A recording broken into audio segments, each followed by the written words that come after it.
হয় ফ্ৰেন্ডছ, যদি কোনো সংখ্যাৰ শেষত 25 থাকে তেতিয়াহ'লে তাৰ স্কুৱেৰ ৰুট উলিয়াবলৈ হ'লে আমি একেবাৰে সহজ পদ্ধতিত উলিয়াব পাৰোঁ।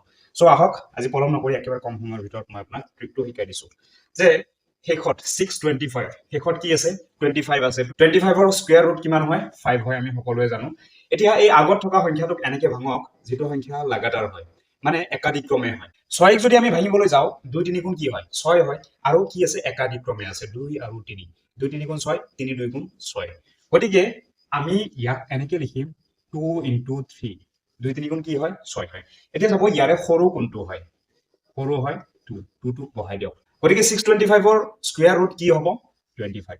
এতিয়া চাব নেক্সট 2 নম্বৰত আহিছো ইয়াতে কি আছে শেষত আছে 25ৰ কাৰণে আমি কি দিছো 5 দিছো। এতিয়া 20ক এনেকে ভাঙিব লাগে যিটো আমাৰ একাদিক্ৰমে হয় ঘাটাঘাটি সংখ্যা হয় 4 5 গুণ কি হয় 4 5 গুণ 20 4 into 5। এতিয়া চাব ইয়াৰে পৰা সৰুটোহে ল'ব লাগিব কি হয় 4 গতিকে ইয়াৰ এনসাৰটো কি হ'ব 2025ৰ স্কুৱেৰ ৰুট হ'ব 45।